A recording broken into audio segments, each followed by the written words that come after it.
Verano de 1947. El oficial Philip Corso está de servicio en la base militar de Fort Riley, Kansas, cuando en una misión de patrulla encuentra algo que cuestiona los fundamentos de la historia. Corso era militar de carrera, un oficial muy respetado en los servicios de inteligencia, con capacidad de decisión en caso de guerra. Pero juró que en un edificio abandonado dentro de un cajón de embalaje se guardaba el cuerpo de un ser de otro planeta. Corso publicaría esta y otras revelaciones en un libro llamado El día después de Roswell, que se convertiría en un bestseller tras su publicación en 1997. 5 coroneles acudieron a una sesión de firma de libros y confirmaron que todo lo que mi padre había escrito era correcto. Corso murió en 1998. Pero los datos que reveló en su libro siguen suscitando polémica. A continuación, trataremos de analizar su carrera militar y sus sorprendentes declaraciones acerca de los ovnis.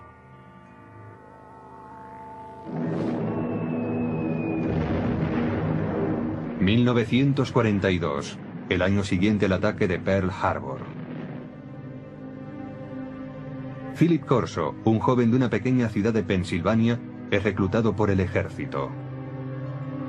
Durante la Segunda Guerra Mundial se prepara como oficial de los servicios de inteligencia y después, a la edad de 29 años, trabajará en Roma. Su misión: descubrir y eliminar agentes soviéticos. Cuando el ejército de los Estados Unidos ocupó Roma, lo que quería era que el gobierno de la posguerra fuese un gobierno amigo, no un gobierno comunista. Corso desempeñaba una labor de responsabilidad. Se le consideraba un hombre con futuro. En abril de 1947, Corso vuelve a los Estados Unidos para seguir su preparación en el servicio de inteligencia del ejército en Fort Riley. 3 meses más tarde, en julio de 1947, llega la noche en que, según declara, tiene lugar el hallazgo que tanto le impresionó. Corso tiene 32 años y es el oficial de guardia aquella noche. La seguridad de la base está bajo su responsabilidad. Esa noche, Fort Riley bulle de actividad. Han llegado a la base de Kansas 5 camiones con los restos del misterioso accidente de una aeronave en Roswell, Nuevo México.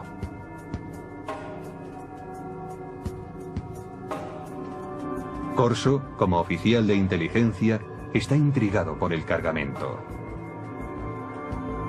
Y hacia las 11 de la noche, entra en el edificio donde se ha dejado la carga.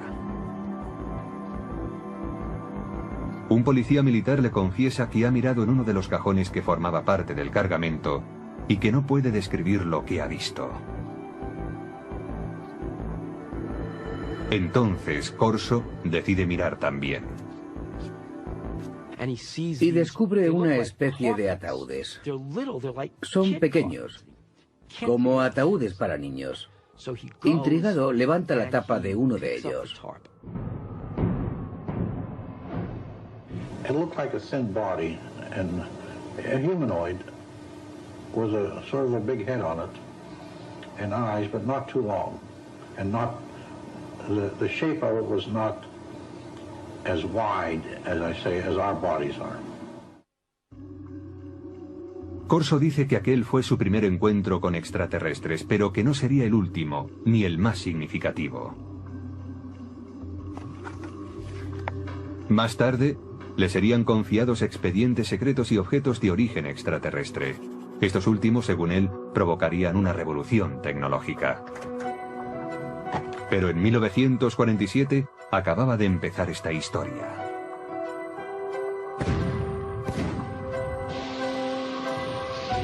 La Guerra de Corea, iniciada en 1950, abre un paréntesis en las reflexiones de Philip Corso sobre seres extraterrestres. Corso entra a formar parte del personal del general Douglas MacArthur como especialista en artillería para las fuerzas de las Naciones Unidas. Tras el armisticio de 1953 se queda en Asia como oficial de inteligencia. Se ocupará de la repatriación de prisioneros estadounidenses y aliados. Llegué a conocer a Philip Corso porque se encargó de la liberación de prisioneros de guerra en el lejano Oriente, a las órdenes de MacArthur, y más tarde fue oficial de proyectos especiales en el Consejo de Seguridad Nacional, trabajando para Eisenhower en la Casa Blanca. Según su expediente militar, Corso es ascendido al rango de teniente coronel en julio de 1953. Según afirmó, fue asesor personal del presidente Dwight Eisenhower, al que informó de la creciente infiltración del KGB en la CIA.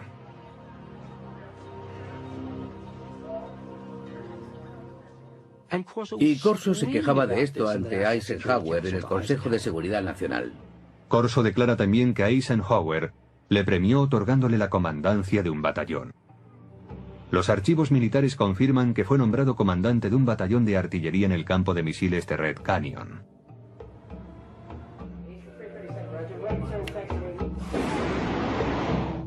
En octubre de aquel año, Corso está al mando de un batallón en Alemania Occidental, donde desarrolla nuevas estrategias de tiro para ataques nucleares. Allí demuestra que sabe cumplir órdenes, pero también demuestra que tiene iniciativa. Está al mando de una batería de armas nucleares. Si se hubiese declarado la guerra contra la Unión Soviética en los años 50, cuando Corso estaba en Alemania, él habría tenido autoridad para disparar armas nucleares. Pero cuando vuelve de Alemania, su carrera cambia totalmente de dirección. El brillante oficial de la inteligencia, intrépido cazador de espías enemigos y comandante de artillería con potestad para utilizar armamento nuclear, se convierte ahora en reservista de la Guardia Nacional. En octubre de 1960, Corso está prácticamente retirado. Es asesor a tiempo parcial en una base de la Guardia Nacional en Maryland. Se podría decir que alguien no estaba satisfecho con él. No tuvo la recompensa merecida. Pero algunos creen que Corso está siendo reservado para su cometido más importante y secreto. Hay una mano oculta que dirige su carrera. Es la mano de Arthur Trudeau. Philip Corso tiene un poderoso protector en el teniente general Arthur Trudeau. Graduado en West Point, en la promoción de 1924, Trudeau es considerado un oficial progresista y admirador de la alta tecnología. En la época de la Guerra Fría es el primero en proponer una formación tecnológica para los oficiales de la inteligencia, y en 1958 es nombrado director del área de investigación y desarrollo del ejército. Cuando Trudeau tiene ocasión de nombrar a un adjunto, recurre a Corso, y así se inicia la etapa de este último en el área de investigación y desarrollo. General called me and said, "Don, establish Foreign Technology Division and you're the chief of it. And you got an office down next floor under me." Hasta ese momento de su carrera, la trayectoria de Corso en el ejército es fácilmente verificable examinando los archivos militares. Trabajó en el Pentágono. Allí estaba su despacho, así consta. Y lo hizo para el general Trudeau, que le conocía bien, de eso no hay duda. Pero desde que empezó su labor en el Pentágono, el rastro de su carrera es más difícil de seguir y también es más difícil confirmar sus declaraciones. Corso escribió que su trabajo en el Pentágono incluía el análisis de los avances militares extranjeros como el armamento para helicópteros desarrollado por los franceses o el caza de despegue y aterrizaje vertical del ejército británico.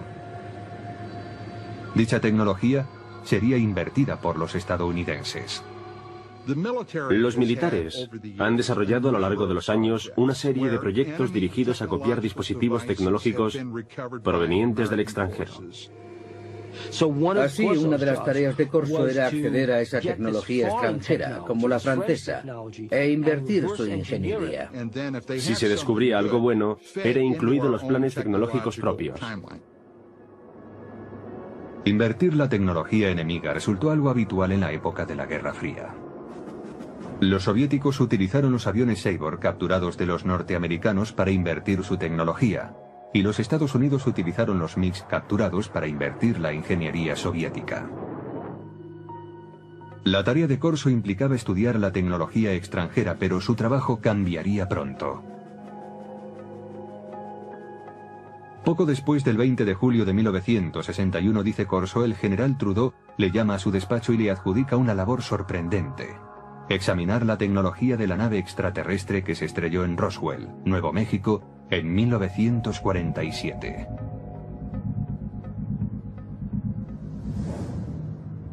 Trudeau envió un archivador al despacho de Corso.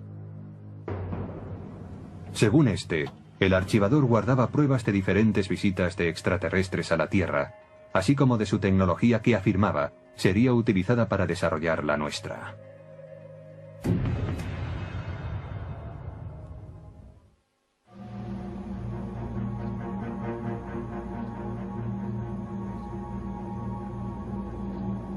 Philip Corso declaró que en 1947 él había visto los cuerpos de los extraterrestres cuyo ovni se había estrellado cerca de Roswell, Nuevo México. La descripción de Corso coincide con la de aquellos que se declararon testigos del accidente. Los alienígenas, según estos testigos, eran 4 pequeños seres humanoides, con manos de 4 dedos, piernas delgadas, una cabeza excesivamente grande y ojos en forma de almendra.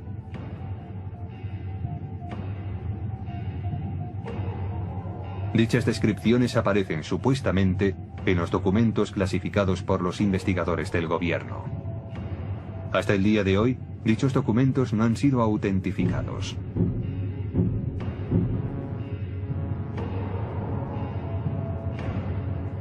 Corso insiste en que él nunca habló con nadie sobre lo que vio en Fort Riley. Pero en el verano de 1961, el entonces teniente coronel de 46 años es destinado a un proyecto del Pentágono que le obligará a recordar esa experiencia. Fue nombrado jefe de investigación y desarrollo del ejército, con oficina en el Pentágono. Una vez más, tenía un puesto de gran responsabilidad. Su meta, que la potencia militar de los Estados Unidos aventajara en decenas de años a la de los demás países.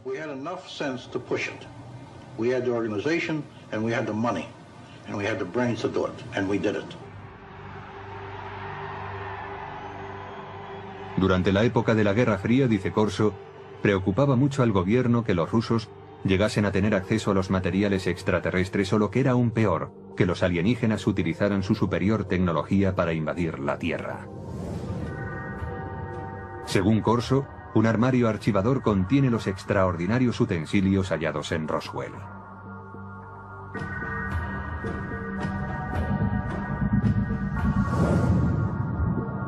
Un trozo de traje metálico superresistente. Corso afirma que quizás sirviera para proteger a los alienígenas.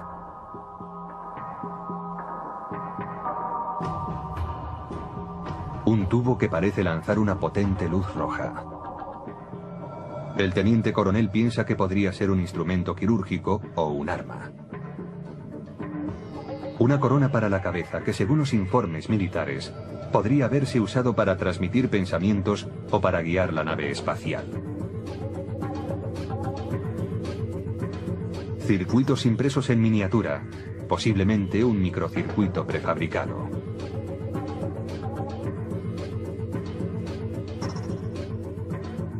Un cable flexible que podría haber transmitido luz. Y una lente para ver en la oscuridad, supuestamente extraída del ojo de un extraterrestre.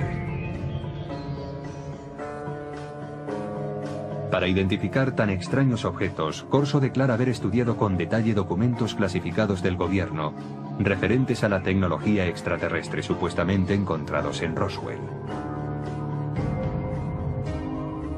Según dichos informes, algunos de los más destacados científicos del mundo, hombres como Werner von Braun y J. Robert Oppenheimer, accedieron al lugar del accidente en Roswell. Corso dice que el teniente general Trudeau le autorizó a confeccionar la lista de hombres que incluiría en su equipo. You will put on that team anybody that you want. Engineers, scientists, and even I told the Germans.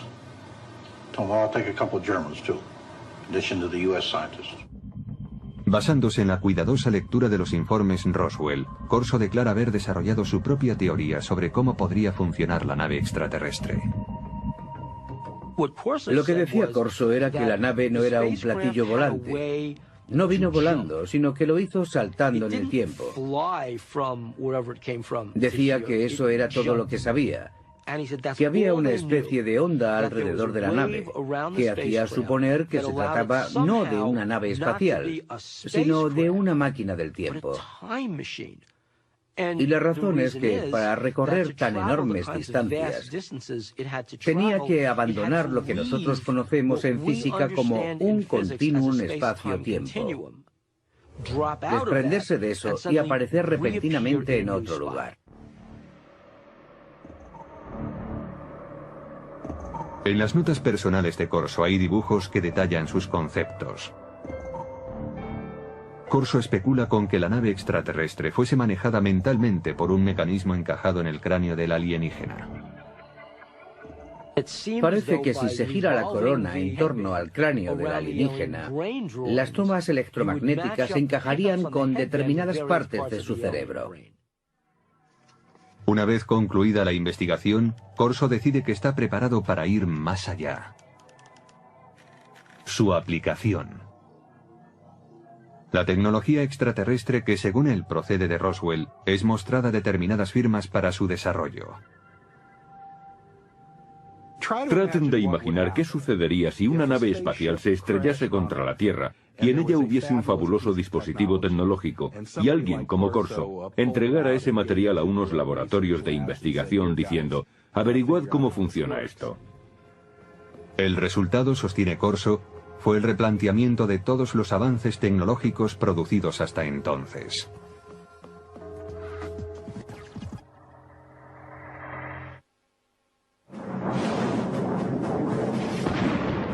En la década de 1960, la potencia militar estadounidense está plenamente entregada a la Guerra Fría. El teniente coronel Philip Corso quiere usar en su apoyo la tecnología extraterrestre.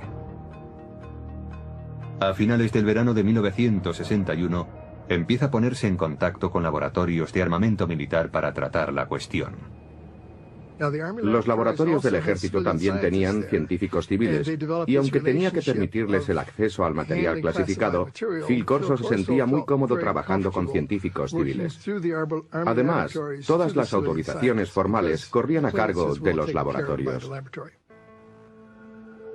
En Estados Unidos existen numerosos laboratorios de alta tecnología donde científicos civiles trabajan en proyectos militares. Los Álamos, sede del proyecto Manhattan, quizás sea el más famoso. Pero en 1961, Fort Belvoir, en Virginia, desarrollaba en secreto un proyecto para conseguir la visión nocturna. Corso declara que este sería el primer laboratorio al que recurriría. Para que aquellos objetos fueran analizados debidamente, no podía llevarlos a un taller de reparación de radio. Debía llevarlos a algún lugar de suficientes garantías. Según Corso, los testigos de Roswell declararon que la nave extraterrestre usaba una tecnología muy avanzada que permitía la visión nocturna. Si alguien entraba en la nave y miraba hacia afuera, veía el exterior tan nítidamente como si fuese de día, aún en plena noche. También hay, según Corso, una lente extraída del ojo de un extraterrestre que tiene la propiedad de aumentar la intensidad de la luz. Nadie sabe relacionar ambas cosas, dice Corso, pero todo el mundo es consciente de su valor potencial. Corso mantiene que a finales del verano de 1961 muestra a los investigadores de Fort Belvoir la lente extraída del ojo del alienígena y, al parecer, otro tipo de tecnología para aumentar la intensidad de la luz, también hallado en la nave. Este es el tipo de tecnología que, aunque parece ser que ya se había empezado a desarrollar durante la Segunda Guerra Mundial, realmente avanzó en progresión geométrica en años posteriores. Ahora bien, ¿puede esto atribuirse a la tecnología hallada en Roswell? Según Corso, sí.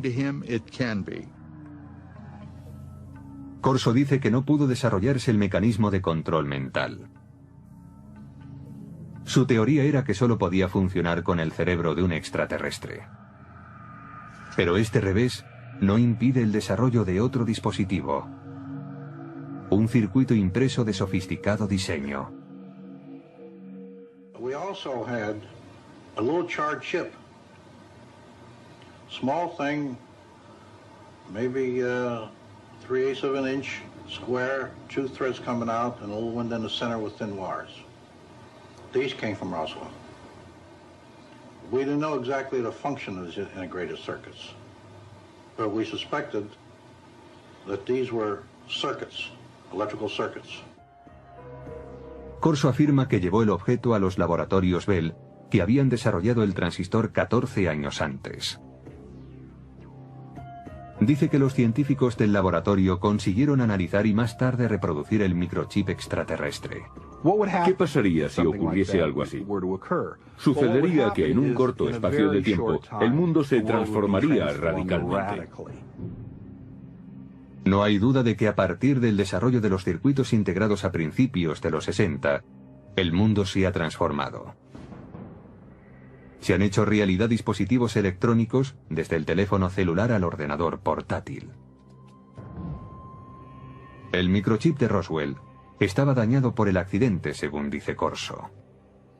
Pero tiene en su poder otro objeto de los alienígenas, y este aparentemente funciona a la perfección. Él sabía por los informes que cuando aquel aparato se puso en funcionamiento, causó quemaduras sobre las superficies hacia las que fue enfocado. Los informes militares clasificados, según Corso, especulaban con que el dispositivo hallado en Roswell, aparentemente capaz de abrir agujeros en las paredes, era algún tipo de herramienta de corte, quizás usada en cirugía.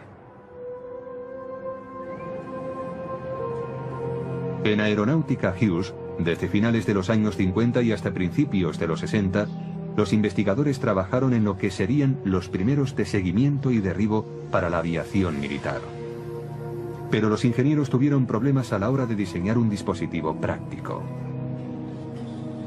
Esto fue así, dice Corso, hasta que él les mostró la extraña herramienta de origen alienígena. El proceso se aceleró después de los años 60 y 61, porque se inventaron nuevos métodos de fabricación de dispositivos láser. A medida que avanzaba la ciencia, avanzaba también la ingeniería. Según los informes, el archivador citado por Corso contiene otro tesoro encontrado en Roswell. It was glass tubes. And they emitted different color lights. And those were sent to Bell Laboratories. From that was one of the greatest advancements I think we have today, came out in fiber optics. Muchos investigadores de ovnis mantienen la teoría de que la nave no tenía cables convencionales porque estaba dotada de cables de fibra óptica. Resulta que la transmisión de información mediante la luz era ya una tecnología conocida. Data de la época de uno de los pioneros del teléfono, Alexander Graham Bell, que hizo pruebas con un aparato que él llamó fotófono en 1880. Casi nadie ha oído hablar de él, pero muchos científicos de la época creían que el fotófono era un invento mucho más meritorio que el teléfono.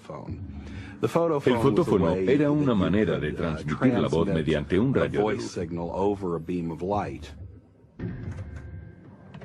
La investigación instada por Corso determinó que la transmisión de datos por medio de la luz era inviable debido a que no se podía dirigir un rayo de luz con capacidad para desviarse al hallar un obstáculo. Pero Corso confiaba en que el dispositivo de Roswell podría contener la solución. Estudiaron aquella fibra de vidrio y vieron que la luz podía desviarse, es decir, podía trazar curvas.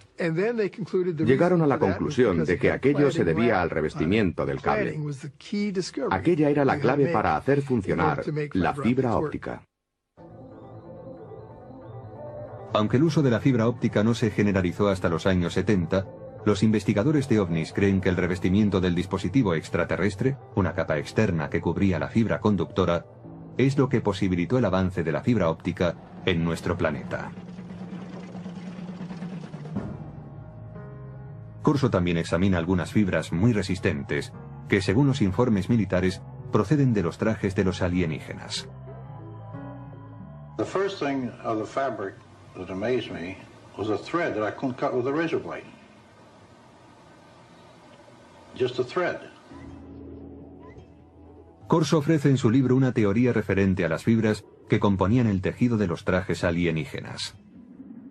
El cuerpo de los extraterrestres, posiblemente de materia más vulnerable, estaba protegido por la gran resistencia de un tejido que, en cierto modo, formaba un escudo. Y según Corso, no se vestían con él, sino que lo tejían a su alrededor. Es decir, lo hilaban como un capullo de seda.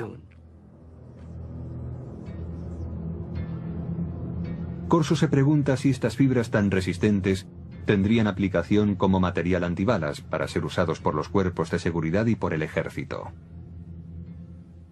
Corso asegura que el ejército intentó llevarlo a la Universidad de Colorado para tratar de fabricar dicho material. A mediados de la década de los 60 hubo grandes avances en cuanto a tejidos resistentes. Usaban la tecnología de los polímeros, el tipo de moléculas que, decía Corso, estaban presentes en el tejido extraterrestre. En 1965 se inventa el Kevlar, un tejido que se usaría en chalecos antibala. Una prueba más, según Corso, del impacto de la tecnología extraterrestre.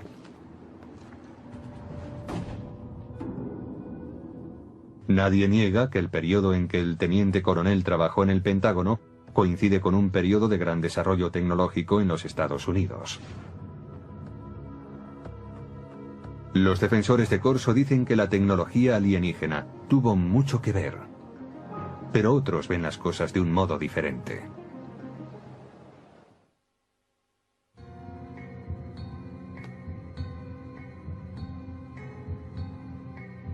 En su libro El día después de Roswell, el teniente coronel Philip Corso declara haber introducido la tecnología extraterrestre hallada tras el incidente de Nuevo México en la agenda de los militares estadounidenses. Pero otros afirman que los avances científicos de los años 60 no fueron obra de un héroe, ni se debieron a la ayuda extraterrestre. Resulta simpático pensar en un héroe que nos conduce a un mundo de avanzadas tecnologías adquiridas de platillos volantes. Pero después de trabajar en numerosos programas de investigación y desarrollo, puedo asegurar que no es esa la forma en la que avanza la tecnología. Por ejemplo, en un programa aeronáutico de propulsión nuclear, empleamos 3.500 personas, 1.100 de ellas eran ingenieros y científicos. Gastamos $100 millones al año. Esa es la clase de trabajo que se hace para desarrollar una nueva tecnología. Dice Corso que el uso del láser pasó de la teoría a la práctica después de que los científicos examinaran el objeto encontrado entre los restos del accidente de Roswell. Pero para los historiadores, eso es ciencia ficción. El láser es un buen ejemplo para aclarar que un invento no surge de la noche a la mañana. No se produce porque a un científico le llegue la inspiración, baje a su taller del sótano y 15 minutos después obtenga un rayo láser. En realidad, el estudio del láser empezó en 1951, cuando un físico de la Universidad de Columbia estaba dando un paseo por Washington. Aquel físico era Charles Townes. Me desperté pronto aquella mañana, preocupado por no haber llegado a ninguna conclusión. Después del desayuno salí a dar un paseo por el parque. De pronto pensé, un momento, podemos disponer de toda una colección de moléculas, todas ellas activadas por un exceso de energía. Me puse a hacer números y comprobé que podía hacer que aquello oscilara. Necesitó 2 años y $50.000 de subvenciones gubernamentales antes de presentar un prototipo de láser de microondas, aunque escasamente operativo. El primer dispositivo láser utilizaba microondas, no luz. La versión emisora de luz no estuvo operativa hasta 1960, 9 años después de que el profesor Townes iniciara sus investigaciones. En cuanto a la aportación de los alienígenas... No, los extraterrestres no tuvieron nada que ver con la tecnología del láser y en realidad yo tampoco. No creo que los extraterrestres nos hayan dado ninguna información. Mientras que el desarrollo del láser se produjo con lentitud, los circuitos integrados avanzaron rápidamente. Pero el mayor logro de los científicos vino mucho después de que Corso se jubilase. El verdadero avance tuvo lugar en 1971, cuando un hombre llamado Tim Hoff introdujo un microprocesador en una pieza de silicona, una computadora en un chip.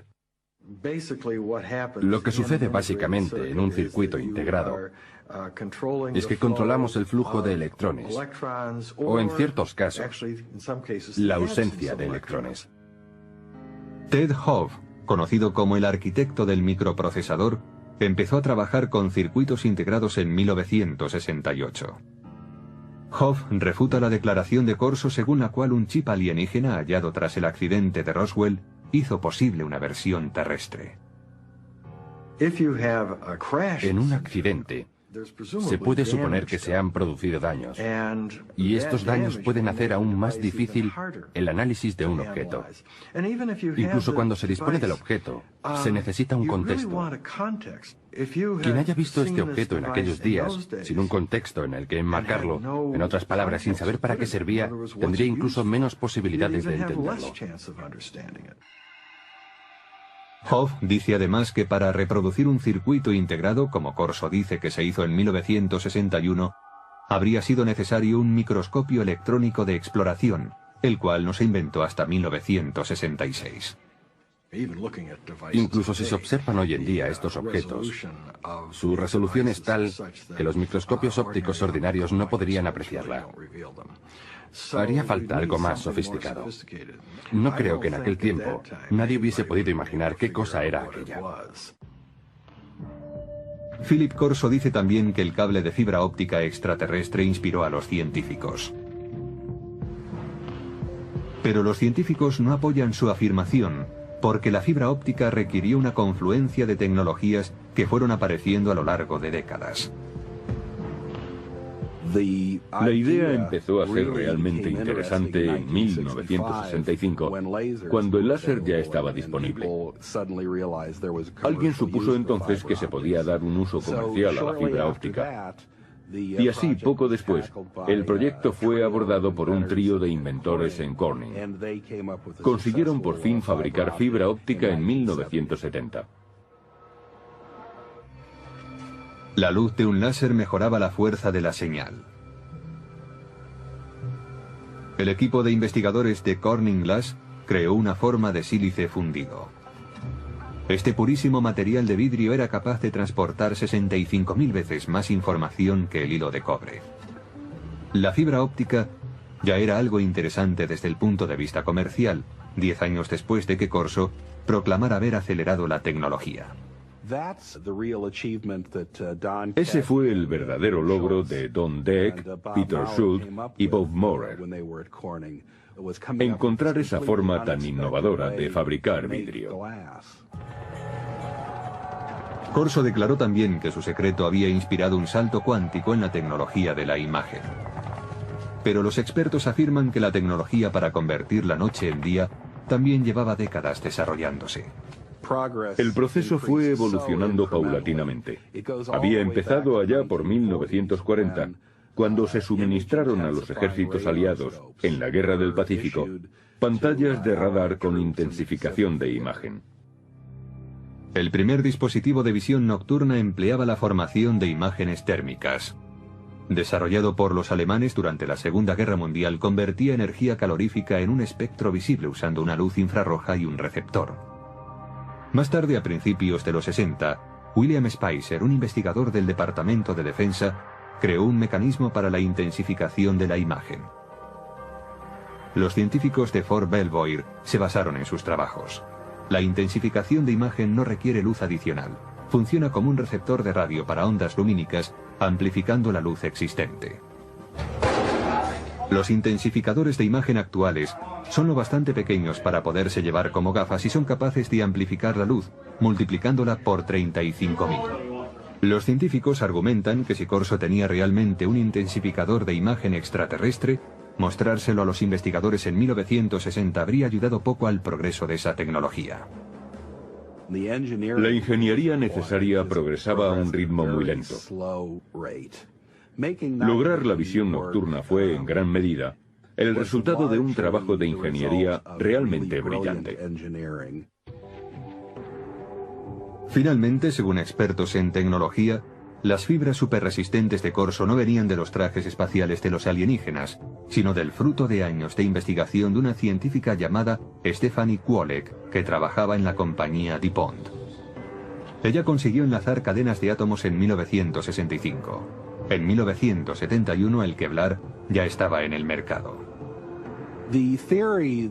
La teoría de que algo como el Kevlar salió de un platillo volante resulta tan chocante para mí como insultante para alguien como Stephanie Kwolek, que invirtió enormes esfuerzos, años de su vida, una enorme dedicación e inteligencia para desvelar los secretos de la naturaleza. Además, algunos escépticos insisten en que el teniente coronel Corso sencillamente no tenía los conocimientos suficientes para promover un programa de ingeniería inversa. Leí algo que había escrito hace años y vi que aquello no era alta tecnología. Yo he trabajado para General Electric, Westinghouse, General Motors, TRV System, McDonnell Douglas y junto a muchos científicos. Yo mismo soy físico y no vi nada en los escritos de Corso que indicara que tenía los conocimientos, el talento, la formación para manejar un material como aquel y llevarlo a la industria. Corso tenía una respuesta para tal objeción. Decía que su equipo de científicos de élite le ayudaba a interpretar los objetos de Roswell. I didn't have the training or the background for something. You know, they got highly technical. But fortunately, the German scientists were there. I knew von Braun, and I knew Hermann Oberth. Oberth was a man that said we've been helped. But we had to keep it quiet to protect our budget, protect our organization. Para los escépticos, caben más dudas acerca de Corso. Según ellos, un teniente coronel no debería asumir funciones como las que Corso se atribuía.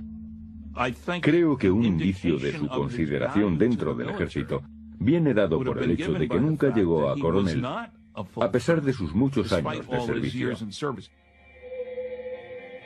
Pero otros apoyan las afirmaciones de Corso, en particular aquellos que dicen conocer el funcionamiento interno del ejército. En aquellos días, un teniente coronel tenía mucha más autoridad e importancia que ahora.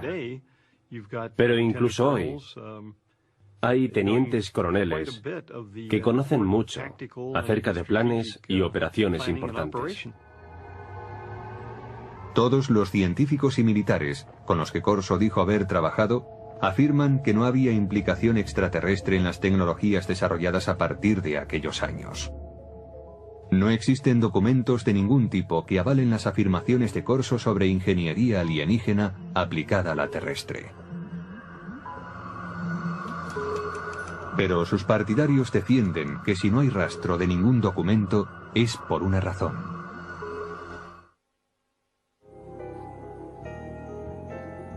Quienes creen que una nave extraterrestre se estrelló cerca de Roswell coinciden en una cosa: el gobierno ocultó sistemáticamente la verdad. El gobierno de los Estados Unidos y otros gobiernos del mundo han ocultado pruebas para dar este asunto por concluido, pretendiendo así acabar con el misterio. Philip Corso alega que él también debía mantener en secreto su programa de ingeniería inversa. We couldn't discuss it. We made a decision. It cannot be discussed outside of us. We're doing good. We have the authority, we have the money for our R&D projects. Well, that's fine. Let's keep it that way. Let's not get mixed up in the murky area of whether they exist or not. En cuanto a la contribución de Corso a los avances de la ciencia, los escépticos dicen que la tecnología que él declara haber impulsado por aquella época ya estaba a punto de aparecer. Como prueba, aluden a la famosa corona de control mental, una tecnología extraterrestre que Corso reconoció que no pudo ser desarrollada. Hoy está en camino de convertirse en realidad sin su ayuda. Desde los años 70, los científicos han estado experimentando con las ondas cerebrales salidas del electroencefalógrafo para suministrar información y alterar el comportamiento. En la actualidad es posible usar juegos como este que informan a través de un electroencefalógrafo para aprender a controlar los estados del cerebro. Pero la tecnología del control mental ha avanzado más aún.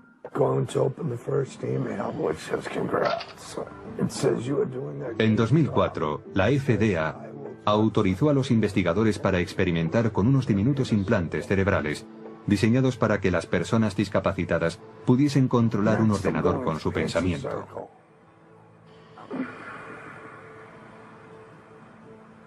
Los investigadores de ovnis dicen que los supuestos ocultamientos del gobierno pueden oscurecer para siempre los hechos de Roswell. Y en consecuencia, oscurecer también la verdad sobre si la tecnología extraterrestre contribuyó al desarrollo de la fibra óptica, los tejidos superresistentes, el láser, los circuitos integrados o la intensificación de imágenes. Hay gente que cree que los extraterrestres intervinieron, por ejemplo, en el 3500 a.C. en Egipto, para ayudar a los egipcios a construir pirámides. Pero los egipcios del año 3500 a.C. eran muy capaces de poner un gran bloque de piedra encima de otro. Si los egipcios hubiesen desarrollado de repente teléfonos celulares o algo así, entonces yo diría, de acuerdo, aquí hay un invento. Pero no fue eso lo que hicieron. Aunque el teniente coronel Philip Corso pueda ser cuestionado, sus ideas hayan suscitado polémica y sus afirmaciones hayan sido consideradas como propias de la ciencia ficción, su aportación al mito de los ovnis y a las leyendas populares no puede ser ignorado. Los militares, el Pentágono, el gobierno de los Estados Unidos no dan ese tipo de autoridad a un incompetente. Este hombre estaba bien considerado y era muy respetado. At my age, what do I have to lose? I have to let my grandchildren and my children know this, because how long will I be around yet? And when I go, it goes with me.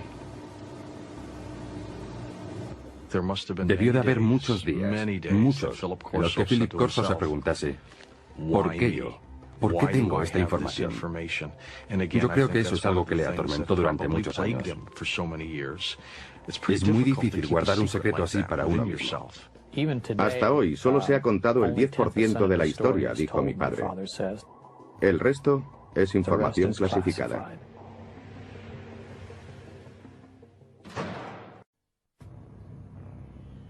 Julio de 1947, Roswell, Nuevo México. Muchos creen que los restos encontrados en el desierto cerca de esta pequeña ciudad pertenecen a un ovni.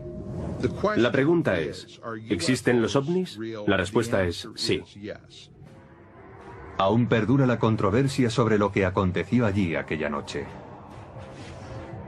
Un exoficial de inteligencia del ejército de los Estados Unidos ha contribuido a la polémica. Según él, los ovnis no solo existen, sino que el ejército estadounidense ha copiado tecnología avanzada de ellos. Él lo sabe, afirma, porque ha tenido en sus manos muestras de esa tecnología y ha visto los cuerpos de los alienígenas encontrados en Roswell. The humanoid type body came from the Roswell area where there was a crash in 1947. ¿Por qué debemos creerle? ¿Por su rango? ¿Por los años de servicio al país y por su reputación? Pues era considerado uno de los militares más brillantes en su especialidad. ¿Quién es este individuo? ¿Qué dijo en el pasado? ¿Cuáles de sus predicciones se han cumplido? Según las palabras del teniente coronel Philip Corso, él era el responsable de que la tecnología extraterrestre llegara a los laboratorios militares y a los científicos civiles, quienes se valieron de ella para fabricar dispositivos láser, fibra óptica, circuitos integrados, gafas de visión nocturna y chalecos antibalas. Estudiamos platillos volantes que se han estrellado o que han sido derribados y tratamos de averiguar cómo funcionan. Muchos niegan que la tecnología extraterrestre haya sido el motor de la industria militar. Es una forma peculiar de confiar en la ingenuidad humana. Supe que Philip Corso no decía la verdad gracias a una serie de cosas. ¿Será la historia de Philip Corso fruto de su fantasía y su ambición? ¿O la confirmación de que en Roswell se estrelló un ovni en 1947? ¿Se inició realmente gracias a ese hecho un programa militar secreto que incorporaba la tecnología extraterrestre a la industria armamentística?